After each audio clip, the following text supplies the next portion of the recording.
Welcome to the podcast, Adam. Thanks for having me, Amanda. You're welcome. So, when researching guests, I like to have a little bit of a fun and ask an AI, who is Adam Lawrence? At this time, I use Claude, and I'm going to read out to you their reply. It's lengthy, but it's a good one. And you can perhaps tell me any critiques or additions or things to take away along the way. So, Claude says Adam Lawrence is one of the UK's most credible and analytically rigorous property investors, a rare breed who came to property not through luck or inheritance, but through a genuine financial education with a background in Swiss health management, lending consultancy, and an MBA from Warwick Business School, where he graduated top of his class. He brought a level of institutional thinking to a sector that often runs on gut instinct and hype. And since 2011, Adam has been involved in over 650 UK properties across buy-to-let, HMO and social housing, from small flats to 90 plus property acquisitions, and has now built a group that sits close to £50 million in assets. That figure is arguably the most telling thing about him. In a world where many investors leverage up aggressively and cross their fingers, Adam has prioritised risk management and suitable growth above all else. His core strategy has never really changed: buy well, add value, refinance, hold. And that discipline for more than over a decade is what separates him from the noise. He's not a guru selling a course or a promoter pushing deals. He's an operator, a long-term holder, and through Propenomix, a genuine educator who is trying to raise the standard of thinking in an industry, in his own words, is crying out for more ethical and efficient business. And something that little people know, that somewhere in and among all of this, he found himself on a BBC quiz show and defeated one of the actual eggheads in season 1, Revenge of the Eggheads. Adam Lawrence, welcome to the podcast. I mean, it's just so scary, isn't it, Amanda? Because apart from the fact that it said Swiss health management rather than Swiss wealth management. That might have been a typo from me, actually. Well, the rest of it was so scarily accurate. I'm inclined to look at the human rather than the AI, but that's just unbelievable, isn't it, really? I wasn't expecting anything quite like that, but yeah. But can't disagree with any of that, and always feel like they must be talking about somebody else when I hear all of those things listed. But I have done them. That is true, and it makes me very proud to be described as in that way. So thank you. Good. You're welcome. So you're someone that clearly goes into sort of high pressure situations, whether with the eggheads or whether it's into the world of property. But how did you get here from wealth, not health management in Switzerland, to buying properties in the UK? Could you perhaps share with us just a little bit about your journey and how you saw the real opportunity with property? Yeah, absolutely. So if I sort of start from Switzerland, I mean, I left university. I didn't know what I wanted to do. I thought initially I wanted to go into investment banking, and then reports back from friends who were doing it, who sounded like they were enjoying themselves. Don't get me wrong. I just thought this really doesn't sound like it's for me. I just don't think I'm going to enjoy that environment at all. So I didn't try, which maybe is a bit of a regret because I should have at least tried, I suppose, but I didn't. And then a confluence of life circumstances and a lack of direction really meant that I really didn't know what I wanted to do. Had an opportunity to go to Switzerland and cut my teeth, if you like, in wealth management. Ended up managing portfolios, allocating assets safely using diversification. The Swiss market at the time was a long way ahead of the UK market in terms of its knowledge. So even though this was over 20 years ago, we were talking about index trackers, we were talking about passive investment, we were talking about the things that haven't really made it onto the UK scene until maybe the last 5 or 10 years, so miles ahead of the game, really. Low cost, high net worth wealth management is what we were doing. And then I kind of got as far as I could because I was working in a family office. So given that I wasn't family, there was always going to be a bit of a glass ceiling in there. Didn't feel like when at the start I was learning so much, and I love learning. So I didn't struggle to justify being there. But after a while, I just found myself starting to go through the motions, not knowing where the next step was. There wasn't a next step, realistically. It was probably time to reconsider. And I decided to go back to the UK. The other thing of it, I'd say, is quite a bit about this, because obviously lots of people are moving to tax havens and things these days. Geneva's pretty boring. It's a beautiful city, pure, clean, wonderful. But to live there, pretty boring, to be honest. So I thought, right, Go back to the UK, see what happens. Got involved in a sports trading syndicate, ended up running it, arbitrage betting, if you like. So a bit like a baby version of what an investment banker trader would have done. So I kind of had my brush with all that, I suppose, in the end. That was never a long-term proposition. Certainly didn't really want to make a career out of it. Didn't see how I could make a career out of it, but it filled a gap and it was a lot of fun. Then did an MBA, as you mentioned, and just before I'd started the MBA, I had made my first venture into property. So the landscape was pretty clear for someone who'd always had a fair interest and was qualified in economics and things like that. We'd had the great financial crash. Property had got a lot cheaper. Rents were looking fairly strong. Rental market was growing significantly. You could buy if you worked hard. So 2012, you were buying at prices that were last traded in 2004. That felt like a pretty good head start to me at a really simple level. And so started buying, remortgaged my house, deployed the capital that I had from that. That didn't last very long, as you'll know, capital intensive game. So then had to learn how to do it via, I chose joint venturing and working with equity partners from an early stage. And then the MBA kind of really helped me formalize the business knowledge side of all of that, made me think about the strategy, made me think about marketing, made me think about operations, made a lot of stuff make a lot more sense. I suppose it was like a bit of a things that I'd done in the past. I thought, that's the mistake that I made there, things like that. So that was fascinating. And then just grew the portfolio. It's not been a straight line, it very much has ticked upwards. Moments for me when I started using bridging finance for the first time, that definitely helped to be a shot in the arm. And then COVID meant there was a bit of a clear out of assets, which left a couple of opportunities.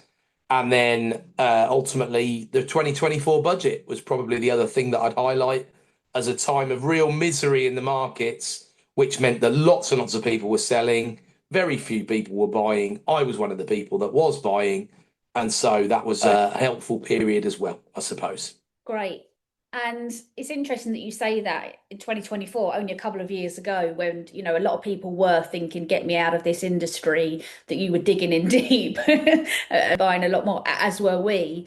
And it does pose that question, I think, in terms of, should we still be buying? Should we still have set our hopes and dreams, and that property investing is going to be the strategy for the long term, and perhaps compare that to some of the other wealth strategies or asset classes. I mean, you have Propenomix and you go real down into sort of the intelligent element of property investing. How do you see it compared to maybe some of the other asset classes? Perhaps give a little bit of confidence to those that do think property is going to be the thing that they stick with. Great question. And look, wealth management is all about diversification. And we often hear about multiple income streams and all the rest of it. And it's not just marketing speak. It is a good idea. But I think for the simplest way to understand it that I like is a framing that my business partner, Rod Turner, uses, which is ultimately, of course, you're looking at returns, but you're looking at risk and you're looking at effort. And you're also thinking about time.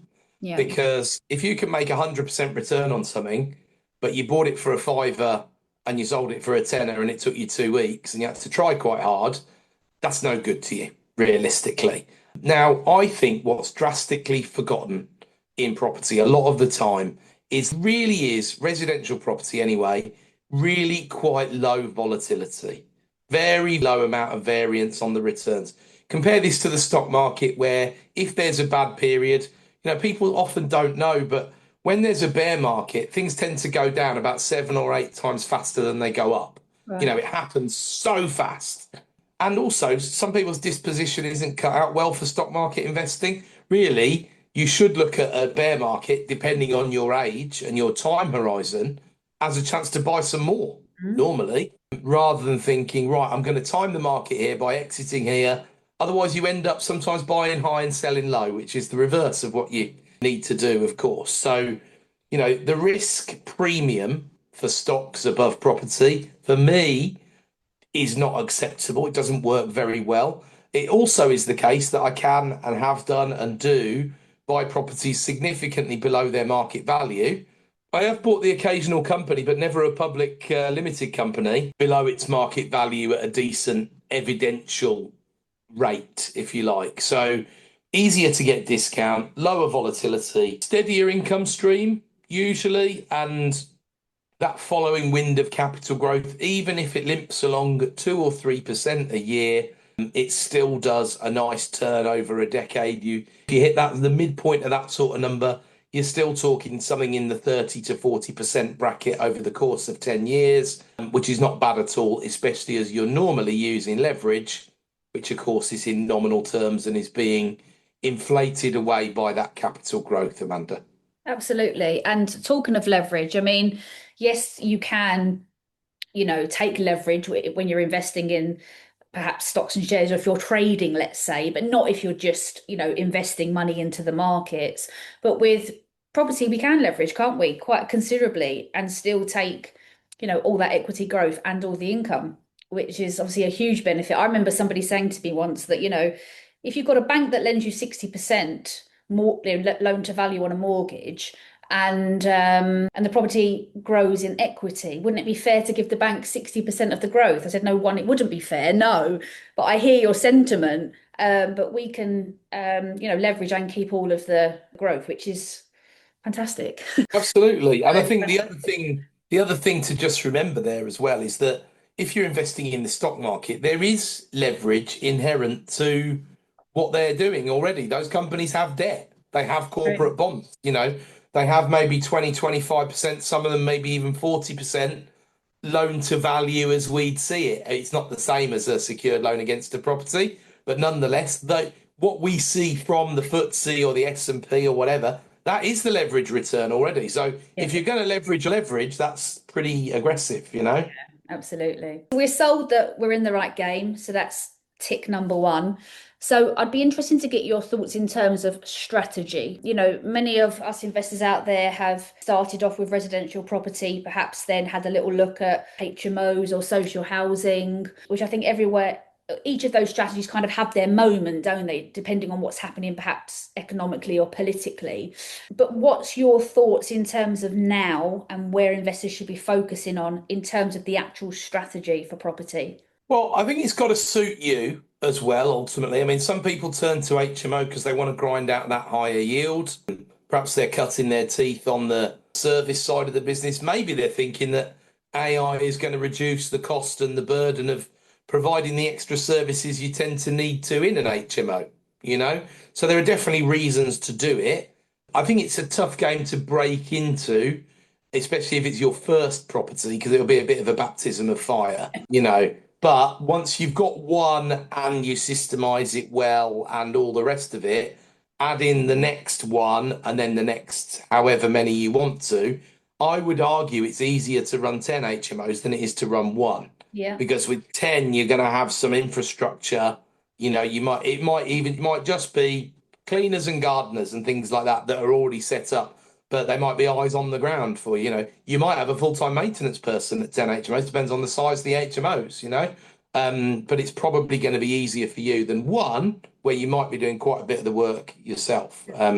Outsource it all with one, you might find you're not making much more money than you would if it was a buy to let, or worst case, you're making even less money. So you correctly mentioned the political side of things and the economic side of things. I mean, at the moment, if your HMOs have been pointed towards university graduates, as many people's have done, they've probably struggled over the last 12 months. There's been big hits on that front. Some of that is political because of changes in the immigration law, apart from anything else. So that obviously makes a difference. And you might have to look at, if you haven't already, look at repurposing them, attracting a different tenant type. One thing I'd say about HMO, going back to some of the stuff we were saying before, is that if you're talking about effort and things like that, young professionals sometimes turn over really quite quickly, Mhm. um, depending on what the area is, why they come in. Some people have HMOs at hospitals that only have 3-month contracts and things like that. They're turning people over all the time.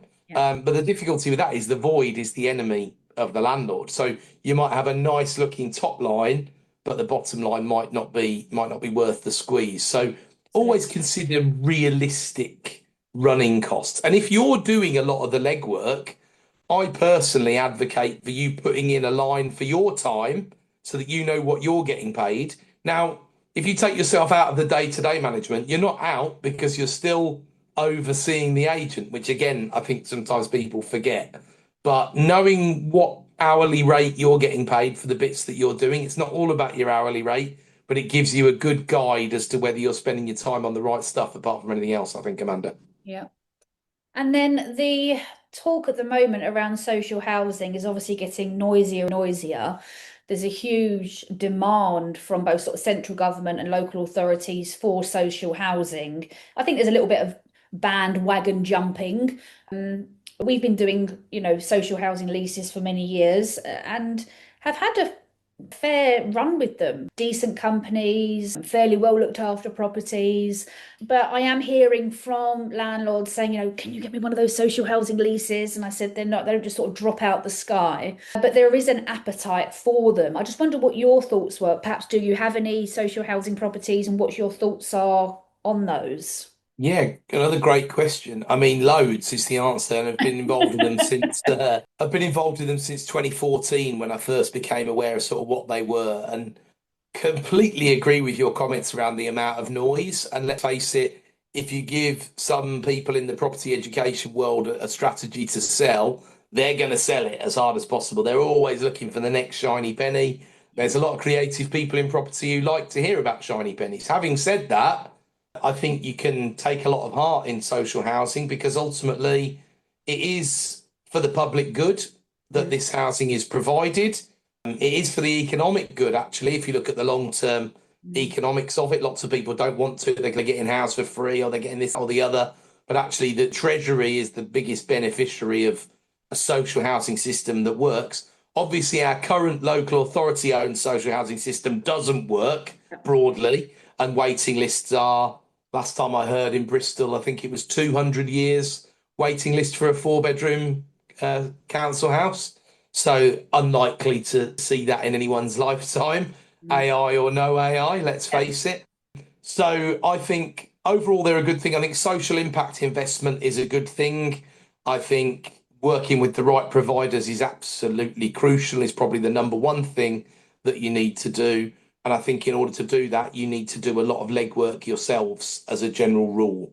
Mm. So who are you working with? Why? I must say, man, I've heard lots of horror stories about this over the years, and I've not got one of my own to share, despite the fact we've been through a cycle of around about 100 of these leases front to back by now over the years. So is it worth the noise? I think so. From a bloodless economic perspective, is this area going to be growing after the Renters' Rights Act?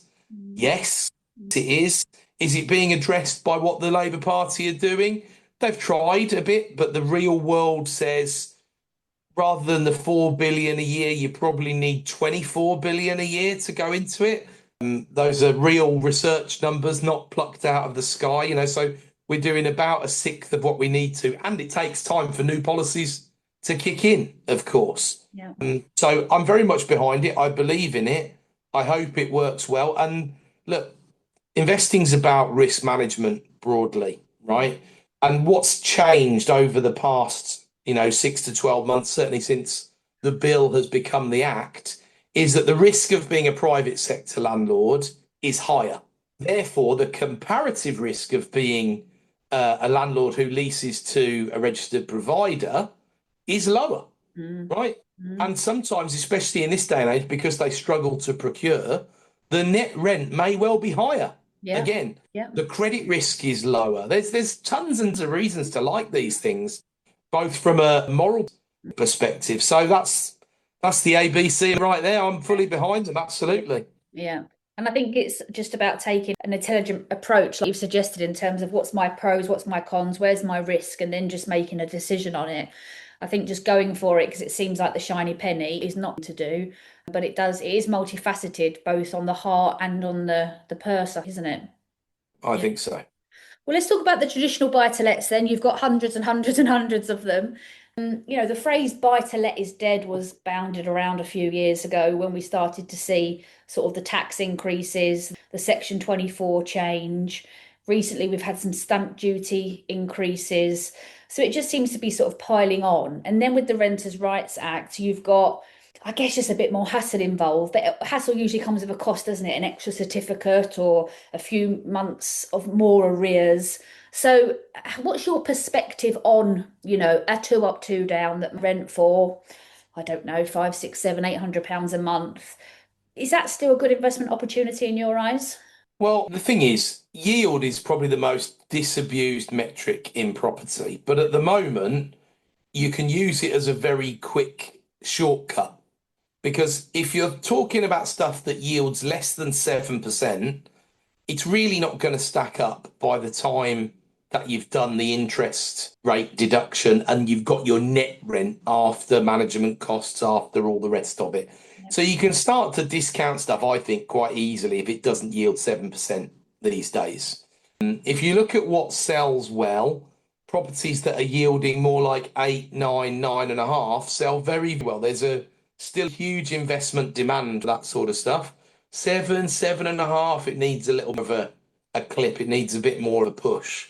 Or people want more of a discount, which of course helps to get their cash yield up, although it doesn't technically change the gross yield of the property at its full market value, of course. So I think, do they still work? Yes, they're easy to value. They're easy to sell if you want to sell them. They're very commoditized to a lot. They're stable. They're good.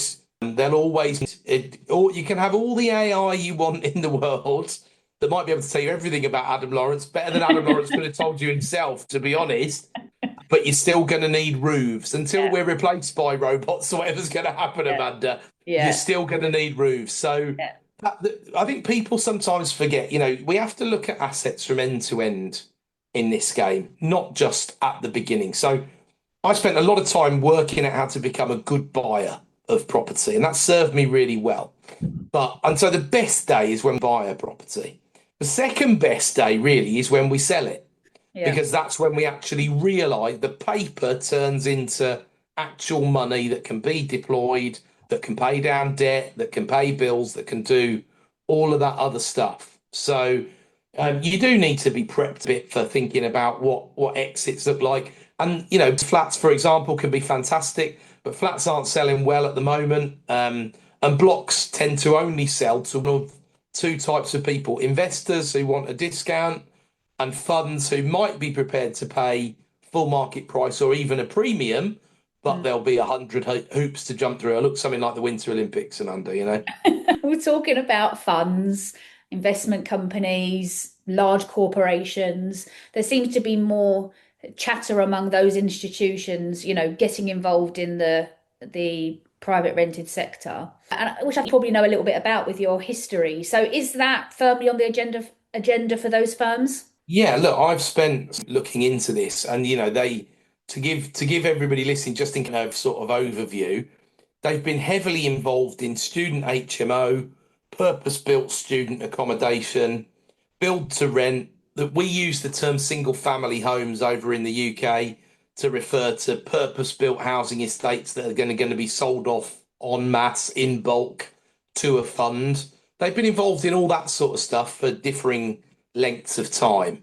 What they've not been able to really meaningfully crack into at real scale is the secondary market, the Yeah. sort of stuff you were just talking about, your five, six, seven, £800 a month buy to let, Mm. right? There's multiple reasons for that. I mean, Granger, who are probably the poster company of all PLCs mixed to property, that was absolutely their bread and butter. 1918, I think Granger were incorporated, and two up, two downs in Newcastle upon Tyne, I think is where they started. And it was their bread and butter for many years. They knew it worked. We're going back to a time there where 80, 90% of stock was rented, actually, as it goes. And over the years, they've sold that sort of stuff up. They've got involved in strategic land. They've got involved in build to rent. They've got involved in airspace developments. They've got involved in all sorts of cool stuff. And they're not yet turning circle, not to my knowledge anyway, and going back into secondary market buy to let. But if you just look at the volumes we're talking about here, ultimately there might be a couple of billion quids a year's worth of build to rent, or even less. right? Now, I know that's a couple of billion quid to you and I, it's an unfathomable amount of money, but to the institutional sector, it's no money at all, Yeah. really. Whereas they could deploy 25 billion a year into secondary market buy to let without moving the needle too much if they were smart about how they bought it. I'm obviously aggregating all the funds together, really, when I say that, that sort of transaction volume would not be an issue.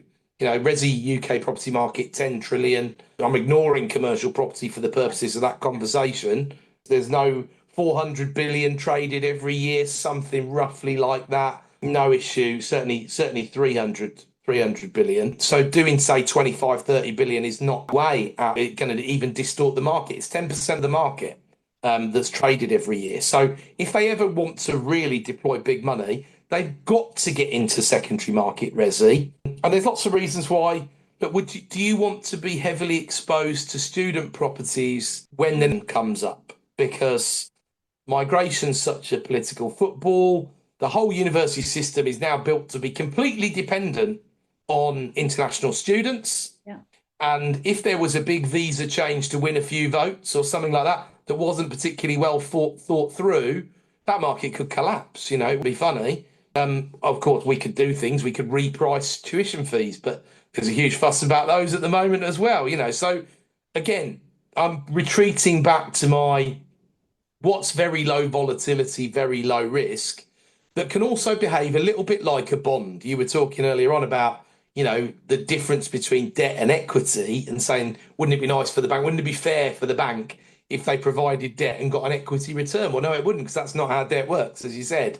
That's how equity works, right? So I don't see the banks taking that level of risk ultimately. True. But if you want a nice solid bond style return from an asset that you also think you can forecast, a lot of the forecasts are saying 20-25% capital growth over the next 5 years. Doesn't look unrealistic to me. It's sort of where my numbers are, 25% plus. It helps a lot because it lends itself to leverage, as we were talking about earlier, apart from anything else. Yeah. And I think it's easy for us to forget about how great it can be because we look at numbers on a spreadsheet when we're buying a property, but then sort of 10, 15 years later, I think we're in about year 15 now, myself and Paul.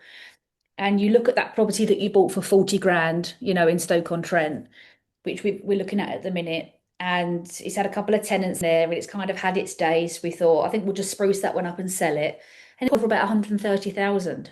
And you think, what would you have bought at 40 grand 15 years ago? And you're now selling it for 130,000. It's fantastic. So you've had a return. It's so funny you say that. I was thinking about one of my first properties that I bought. Similarly, I'm in year 15. Yeah. It was a repo. It was in an area called Nuneaton in Yeah. Warwickshire.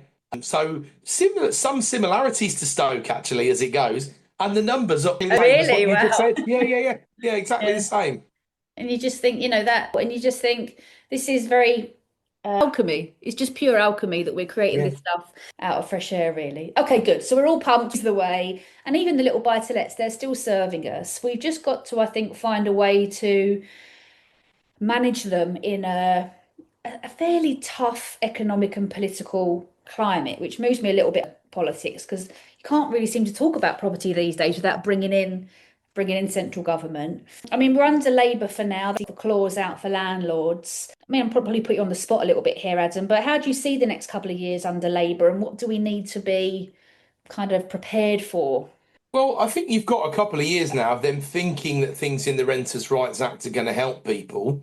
And then the actual evidence on the ground, the court cases, the case studies from the tenants probably proving that it's not helping at all. And then them sort of scratching their heads and realizing it's time for an election. So it'd be too late for them to do anything else too significant. I mean, what could they do?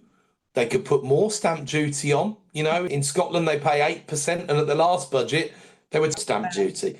So that obviously affects, and in many ways, in a perverse way, in a horrible way, Amanda, really, that might help us more than hinder us because we're in year 15, right? So we've got an asset base built up. We don't have to transact, Mm, right? mm. It's pretty difficult in either Stoke or Nuneaton these days to buy anything under 40 grand and not have to pay the 5%. But in the real world, the likes of yourself and myself price in. Well, we don't just eat it all like it's an extra tax. It's arguably a tax on the vendor, to be honest with you. So there's that side of things to start with. I mean, we've already seen a bit of extra in terms of 2% on rents, but that's also gone on dividends as well.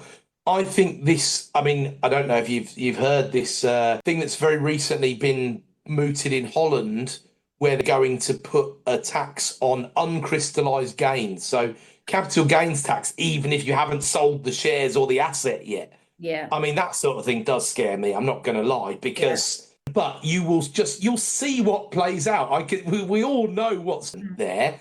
People are going to end far more assets than were. There'll be a brief boost in the tax take, but then who wants to buy it? They'll all have to go into institutional corporate wrappers, and none of that will lead to better outcomes for the No, tenants. no. No chance, or for business in general. What's now the incentive to grow a business in the Netherlands if a treatment you're going to be exposed to? Why not just put it into government bonds? Just put it into government bonds and don't worry about it, because they're quite elevated at the moment in one nation or another.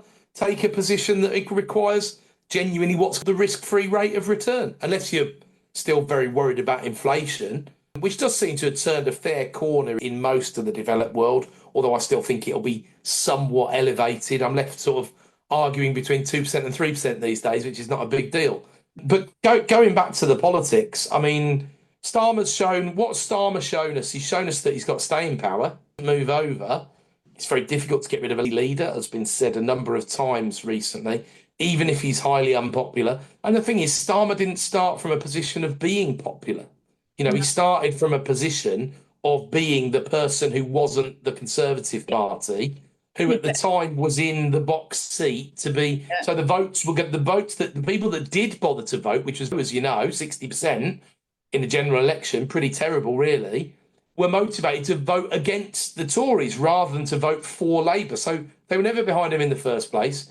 Starmer doesn't do the sort of stuff that Boris did with, we're all great, we're Great Britain, we're the United Kingdom, things are going to be great. Boosterism, it's in the economic spheres.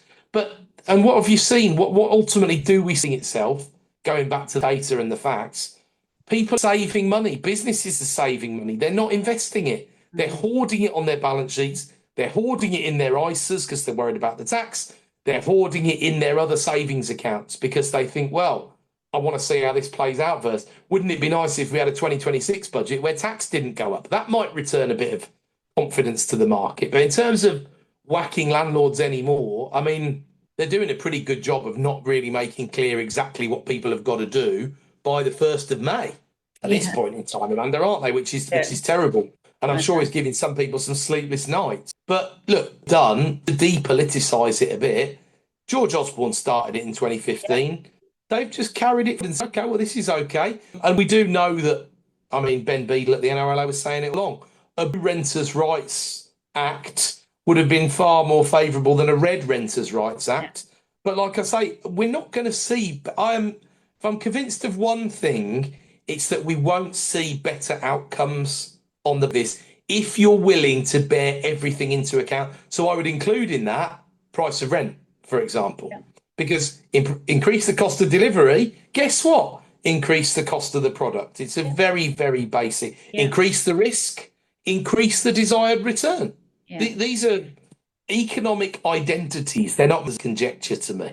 Yeah, no, absolutely. And it's crazy to think that that hasn't been considered, or perhaps it has, but they haven't been on board that the effect on the tenant. It always, the effect is always on the tenant. It's always on the vendor in our selling scenario. And isn't this not going to come out well? We're going to come on to some bits of renters' rights in a minute, but just staying on the subject of politics, there I mentioned the name reform. Not necessarily a fan myself, but what do we think is going to happen at the next election? Is there a chance, in your opinion? And what does that mean for property investors? Yeah, I mean, look, it would be folly for me to say they haven't got a chance. You know, there's lots of water to go under the bridge yet. We Mm. can say that.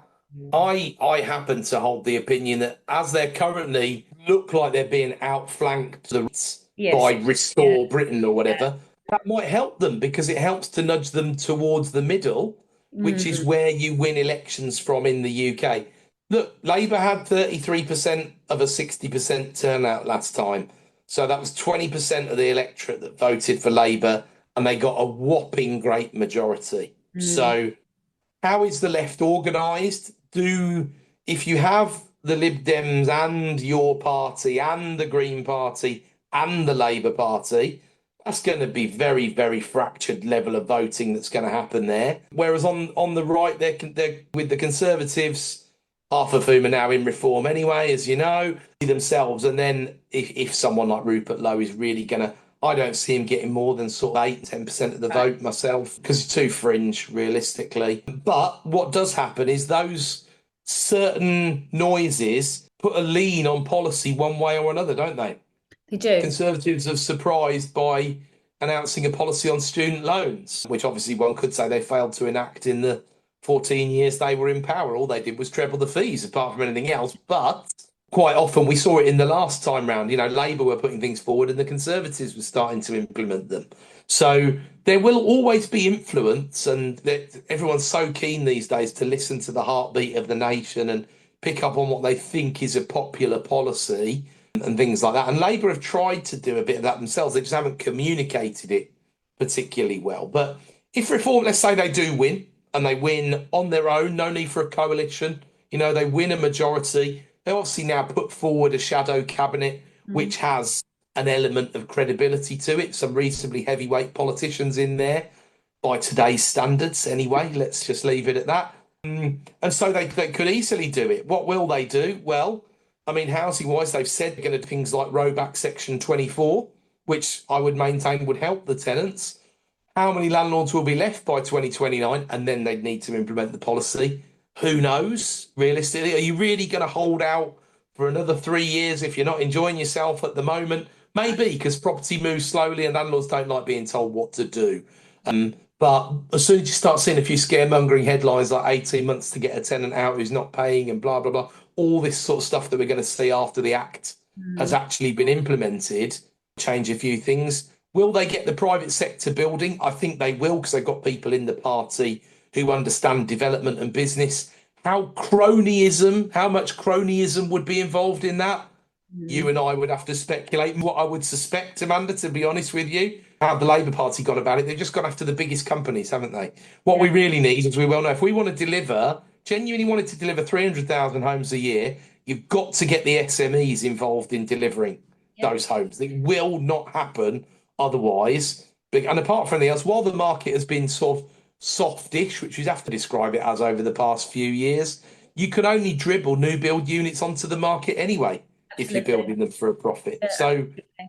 and reform could do anything. If you think, would you have seen it coming? Trump would say no institutional ownership of single homes in the US. Mm. Doesn't feel very free market, doesn't feel very entrepreneurial or capitalistic, but the world's migrating to a place where it's like, well, I don't like BlackRock. I don't like Blackstone. So actually, I don't care. So let him interfere with the market. So you've got a kind of there's definitely a version of the Reform Party that feels okay with interfering with the markets. They'll have a few years of Trump policies then to kind of lift.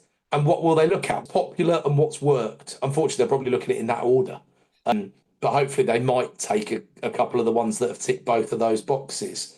But yeah, trying to second guess what they do. I mean, they're obviously a lot softer on migration or are, and they even a couple of years ago they were talking about net zero migration. So not no, they understand that the health and social care system is built on the back of migration, apart from anything else, and they know that needs to happen. And they know, I know Farage has had his moments over the years in terms of NHS reforms and that, but the whole debate is badly framed because quite a bit of the NHS is already provided by private providers. It's funded by public purse, and that's the important thing, really. You know, the reality is private provision under public funding is probably the way forward when you look around the world. Some really liberal countries like Sweden do that, and most people think, oh, Sweden have a great healthcare. They do, but it's publicly funded and mostly privately provided, right? So we need to get this whole ghost in the corner of privatising the NHS and going mad about all of that. That needs this, like so many of these arguments, Amanda. It's just a fallacious argument in the first place. It is totally. And whilst we're in sort of putting the world to right and predicting the future mode, if we were having this podcast episode maybe 1st of May 27, let's say, and hopefully we will, what do we think that first year is going to look like post renters' rights? What do you think is going to be sort of the initial fallout or how things are going to take shape? Yeah, it's another super question. I think we'll start to see the unintended consequences. What are we saying at the moment? You know, the conventional wisdom that is showing maybe have sold up.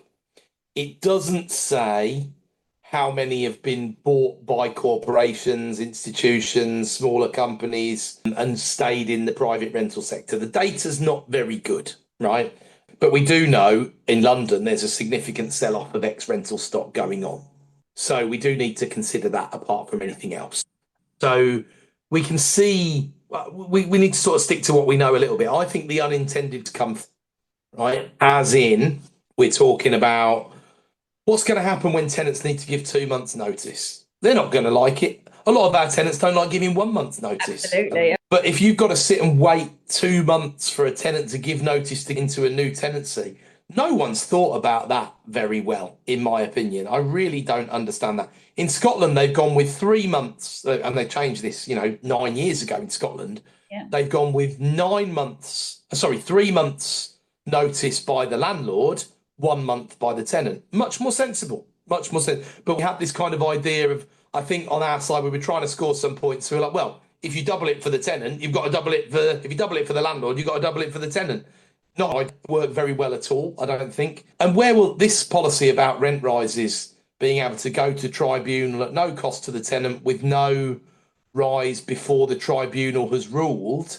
So basically offering the tenant a free bet on challenging a rent increase. I can see the Facebook ads already on that front. I mean, it'll just be, it's a terrible idea. It's a really, really, really bad idea. We were having a conversation last night actually about that because when I was reading through the Renters' Rights Act, as I'm sure your team were all, scurrying away in the background trying to prep, changing templates, what can you say, what can't you say? And I knew that the rent increase on the Section 13 could be taken to tribunal. What I missed, and I picked up the other night, was that as soon as somebody moves in, they've got that 6 month to challenge the rent that they've agreed to. I mean, what world, in what, is there a parallel in another industry that I don't know about, Amanda, like that? I mean, it's just insanity, isn't it? You buy the loaf of bread, you get home and decide, actually, I don't want to pay this for the loaf of bread. Crackers. So I think those unintended consequences will wash out fairly quickly. They'll see where some of the mistakes have been. Will they change them? I don't know, because a lot of this is, remember, a lot of renters' rights is predicated on the fact that eliminating Section 21, homelessness, Mm. right? Because they're seeing it as a cause. They're not seeing it as a symptom, which is mostly because landlords want to sell, ergo, they'll still be able to do the same thing, Will, yeah, essentially, as long as they're serious about selling it. They can't fake sell it. yeah. I don't believe there's loads of that going on anyway, to be honest with you. I've not seen any evidence about any of that. Right. And if they're not paying the rent, they'll now go down the Section 8 route rather than maybe the 21 route, which would have been a least line of resistance sort of move. And when they do go down the 8 route, the costs they're going to incur and all the rest of it, they're going to be more likely to try and pursue the money through county court judgments, through the money claim online system. So you'll end up with more people with CCJs and Yeah. bad credit. You'll then struggle to house those people. Ergo, you'll need more housing provision from the statutory duty to house through the local authorities, probably provided by a housing provider because the LA hasn't got any property to spare. Yeah, it's so unintended and it's sometimes crazy. You think, who is who is advising people up with this stuff? It's so obvious, to it as investors. But I remember when you didn't have to have a license for an HMO. And then I think was it 2018 mandatory licensing came in, and we at that point had maybe a couple of HMOs under management. And we were, oh my goodness, we've got this mandatory licensing coming in. And then you just get on with it and you put these things in place and you move on. And then in a couple of our areas, we had Article 4 coming in a few years. You think, oh God, got to get all that sorted. But I just wonder how much with the renters' rights we look back in a few years and was maybe just a blip on the curve more than this huge sort of moment. I guess we'll just have to see how it plays out, won't we? I totally agree with you. And I think, often the fear of the situation itself, Yeah. that's what played out with the 2024 budget, for example, very much so, right? Yeah. nowhere near as bad as people expected it to be. I think you've hit the nail on the head. I'm not worried. I mean, look, like I say, Scotland have operated with most of this stuff in place for Yes. 9 years. We've got over 100 units in Scotland. They don't behave particularly differently to our units in England, right? Still the same. And still, like in everything, 90+% of tenants are decent people, just like 90+% of landlords are decent people. So they won't be impacted. The people who are disproportionately impacted are the people with smaller portfolios who, if you've got one, two, or three properties and one of them goes rogue, and then instead of it being 9 to 12 months to get them out and a horrible experience, it's 18 to 24 months, much more likely to sell, much more likely to have to sell Yeah. apart from anything else. And those stories, I think, are the ones that will make the press, and people will hear, well, hold on. I always remember that there's a fairly aggressive left wing organisation called Acorn who do tenant support and things like that. And there was a protest in my hometown near our office a few years ago. Protest because local wealthy made its money elsewhere, not in property, in football, as it's the landlord. Tenant had not paid has been really, really patient and was finally getting evicted. Acorn descended and did this sort of live Facebook thing out of the letting agent and blah, blah, blah. And it backfired spectacularly because it went viral on Facebook, hundreds and hundreds of comments from people. And do you know what the number one comment was? By so far, it was your rent. I pay my rent, pay Yeah. your rent. People know what's morally right and wrong, Yeah. and they're in the real world. And a lot of people who cease paying rent, look, there's all sorts of reasons why people cease paying rent. Don't get me, but if the law is as it is, has anything really changed dramatically to make it terribly difficult and different? No. Are all the changes against the landlord? Has it made it comparatively harder? Yes. Does that mean a rational investor wants a better return than they were getting before renters' rights? Yes. But you might see that manifest itself in people who are buying property, not necessarily people who own stuff. For years, ever since Section 24, I've read all these surveys about 44% of landlords say they are thinking about selling up. Okay, what does that mean? What Mm. percentage of them did sell up? 4% or something, right? Okay. I mean, like I said, we know from Zoopla data that 31% of stuff on the market in London used to be a rental. That's a big noise. That's a really big deal. But I think that's more of a reflection of the fact that London doesn't work anymore There is that. Yeah. because the yields are too low and the service charges inflation is just too high. You fundamentally stop something from working. In the Stokes, the Nuneatons, and further north and all further west of that, it does still work. And actually, he's flowing up there and there at a reasonable pace, to be honest. Because if you're in the south, choices, don't buy any more or buy where the yield works, right? Absolutely. And I remember when we were at the House of Angels event just a few weeks ago with Helen, and somebody asked you when you were at the front of the room, when will you stop buying, or why are you continuing to buy, or something along the lines. Your answer was, I'm going to buy all the time that it's to buy. And I thought that was a really sort of practical answer. But I'm going to ask you the question that I get asked when I often go to sort of family gatherings or with friends. And I'm asked the question of, how many more are you going to buy? Are you still going to buy a property? You've not got enough already. What's the Adam Lawrence sort of view of things in terms of how, at what point do you stop? Do you ever stop? And what does an exit look like to you? Another brilliant question. I think when do you stop? I do mean what I say. No says don't do it anymore. Or my own time's a lot shorter. I still buy thinking, right, we might hold this asset for 30 years. Yeah. Right? Now I've sold a few properties these days. There's a whole number of reasons why I got into selling stuff in 2021. One was people were paying too much, so I'm the first person in the queue to sell when Yeah. people are paying too much. Yeah. But there's going to be a time. I don't feel tired. I'm not particularly old. You No. might have a different view. Not even the age of landlord yet, because the Yeah. average landlord is 54, right? So Yeah. the machine works and it does well. So got people who want to put capital into stuff. Got people who are younger than me to look after businesses and things like that.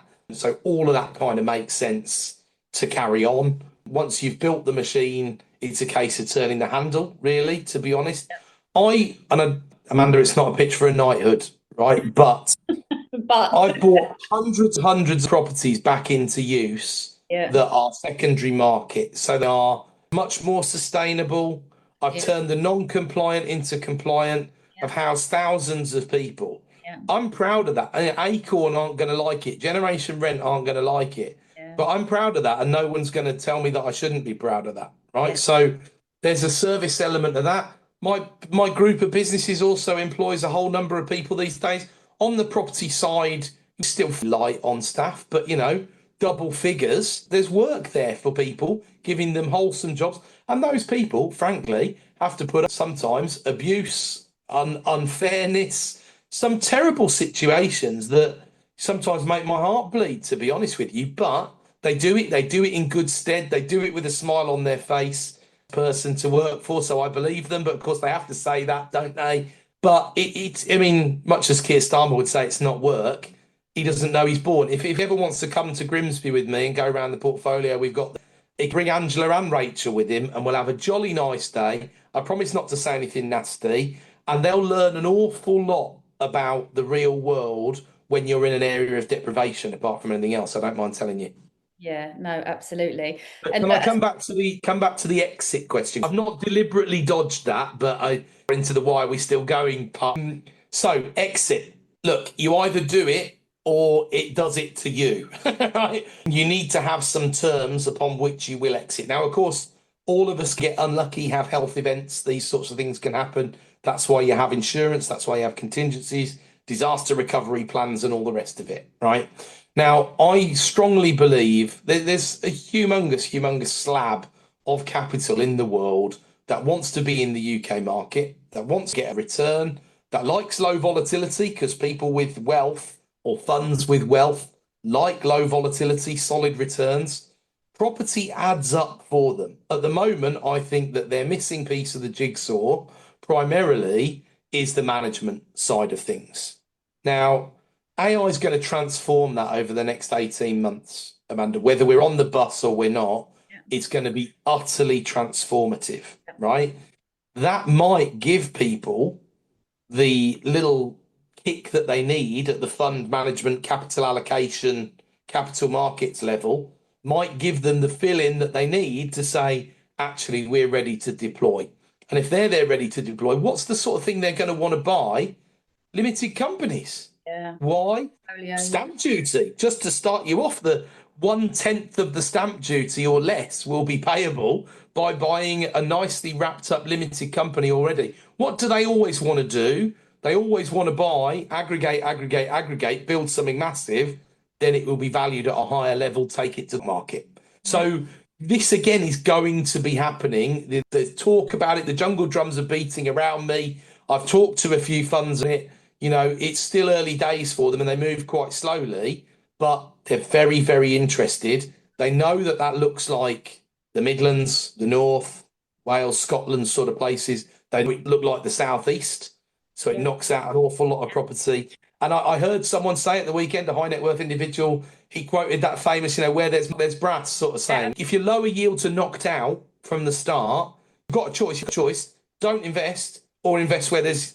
So I think that exit to a vehicle in the next years is realistic. I don't think that would from buying, if I'm honest with you, but we'll see. We'll see when the exit comes and see if the Labour Party let me keep any of the well, because I mean that would obviously have to make a difference as well, Amanda, wouldn't it? absolutely. And do you think if one of those companies came along and they gave you the magic number, that would be potentially the deal for you? I'd sell tomorrow, but I'd carry on, but I'd just build it all again. I mean, but there's not going to be it would be interesting because it's not like a normal business. Because if it was the magic number, not just to anybody, before I start getting DMs offering me 50% BMV or whatever, it's not like a normal business because you don't need, if you buy my group of businesses, right, you don't need to take me out the game. You might want to keep me as a chairperson, acquisitions advisor. I don't know. You might want to do some of that stuff. That Mm, might make sense. But probably if you're going to come in with the sort of firepower to buy my balance sheet, then you're probably not going to want me to oversee the purchase of single properties anymore yeah, because it won't be interesting enough. There'll be a team feeding leads in of limited companies, portfolios, blocks, minimum transaction size 1 million, 5 million, 20 million, who Mm. knows, right? But that really drastically reduces the amount of volume of transactions that would be done. But I wouldn't want to let all those ones go to waste, would I? So as I say, No. we'd still be finding a way to buy those by redeploying the funds. So what's just to throw a few there because I am a nerd and I love numbers, as you know. We think our liquidation costs, including lost rent, including solicitor fees, including estate agency fees, on average come to about 9%, Right. right? So we can sell at a discount of 9% and be equal to any Yeah. property that we sell. We know that our frictional costs of purchase come to about 7%, right? And that's before financing, before using bridging or anything like that. So 5% stamp, around about 2% on extra fees, sometimes more. Sometimes they look more like 10%. So immediately from the get-go, if we just use really round numbers, 10% slippage on entry, well, we can't buy anything less than 20% off, can we? Otherwise, there's no point. Yeah. So we start driving more towards bigger discounts. And some of that is driven by the stamp duty change from 3 to 5, Yeah. which means we have to do better deals, but we do fewer of them Yeah. because we can't eat that margin Yeah. problem. So that's the world that we're left in. If you want to use leverage, and I stack my deals at 100% leverage, even if we do use our own cash, I stack them at 100% leverage. It protects me from doing anything that's not that good a deal. And that's a hard and fast rule. Yeah. So someone might say to me, why aren't you buying this one, tough guy? They don't normally say the tough guy bit, to be fair. But you can understand the challenge, but it's Yeah. like, because it's 24% off, and that's not enough for my metrics these days. Yeah. Right. Yeah. So I need the discount to start with a 3, probably in terms of percentage, before I'm going to get stuck into it. So that's the volume of Mm. what you can do. But some of this is based around, I used to believe for a long time that 60% was a holy grail number of loan to value. 60% is the number. Less is not making enough of your return on equity. More starts to take anything, an infinitesimal amount of risk, but it's starting to bring more risk into the equation. Then the interest rates get repriced almost overnight, really, a Liz Truss situation. And yesterday's 60% is today's 50 or 45%, arguably. So if you've got a bit of a battleship like we've got these days, in order to steer the battleship around, you've got a couple of choices, really. You sell some stuff off to try and rebalance Yeah. all of that, or you sit on your hands and wait while the equity increases and therefore your loan to value goes down organically. Or you start flips to build the pot, but you're not really directly impacting your loan to value there. You're getting money from another source. It happens to be property, sure, but you're trading property in order to lower the balances. So in the real world, we find that actually we're doing a bit of a combination of 3 these days in order to rebalance the ship to where a really sensible loan to value Yeah. looks. And I think they're the conversations that most portfolio landlords need to be having. I wonder whether everybody is having those conversations really and looking at things more strategically as a business rather than just, I've collected a few houses over the years, because I don't think you can look at it like that anymore, can you? Well, I've been super unpopular. I know that won't surprise you, but I've been super unpopular for years because ever since the 2015 budget, I said, what I hear from George Osborne is go big or go home, right? This is a business. It's not, I'm not saying that because I'm a business person. This is a business. You don't have a choice. And I had a look back from older landlords who've been doing it for a long time who were like, you're just trying to make it all corporate and stuff. I'm like, you're not listening to me. This is not about what I want, right? This is the messaging that we're hearing. And every single change since then, from more into it being a business. So if you don't want a business, you sell it. I put out a piece that I shared before Christmas on social media, actually ended up being my viral post of the year, like that. So it went outside of my normal circle and it got into Gen Pop, and that's normally a chance for a bit of abuse or whatever from people. But the piece said 11% of current tenants have had a Section 21 served on them during their current tenancy, right? And the sanguine landlord said that will go up before the Renters' Rights Act, before the 1st of May, right? Lots of people said, this is nonsense, this is rubbish, what a load of nonsense, blah, blah, blah. But so many smaller property landlords felt safe in that space to say, well, look, I'm selling up. I've done this. I've done it. And again, the comments on that post were from landlords saying that sort. I used to have three, now I've got one or I've none. I'm selling, I'm net selling, I'm selling them all next year. I'm selling before the 1st of May. So you look at that and you look at the amount of stock that there is on the market in the UK at the moment, numbers wise. I like to follow Chris Watkin, although he primarily deals with estate agents. He's amazing for stats, Yeah. right? And Chris's numbers show we've never had as much stock on the market in the past 10 years plus, Yeah. right? So where's extra stock? It's not because we're building it, Amanda. We know No. that much because the numbers are awful, right? So Yeah. what's this sudden glut of supply? It must come from second property owners and beyond. There is no other source for it to come from. Now, like I say, is that then being bought by corporations? Definitely some of it is. My best guess on some of that stuff, an agent that I know in Derby kindly shared some of his figures with me, and he manages over 1,500 units. And he said of the properties they sold last year, 84% of them, now this was sold for their landlord client base, Right. 84% were bought by another landlord. So, well, that's pretty good, isn't it? But therefore, 16% were not. Yeah. So, where were the new ones that were coming into the sector? That's harder to measure. And we'll only see by, absolute numbers. And the only one that the government really believe is the English Housing Survey anyway, we won't see another one of those till December, and that'll only be running up to March 2026. So It won't really tell us where the fallout is, will it, particularly? back to your 2027 point earlier about 1st Yeah. of May 27, it'll be December 27 when we really see what did RRA at the start really do to people. Yeah. Well, look, I'd love to have you back on next year and we could have out on all things property again. I have really enjoyed this podcast. I think we could be chatting on here forever, couldn't we? If people do want to follow you, Adam, where should they find you? What search for? Well, first of all, I've really enjoyed myself as well. So thanks for having me on. Great questions. Really, and like you say, could easily go on for another couple of hours, couldn't we? First of all, I do a lot on LinkedIn. I do at least a post a day on LinkedIn that's got some, as you say, can be quite technical, but I'm trying to answer the questions that nobody really takes on.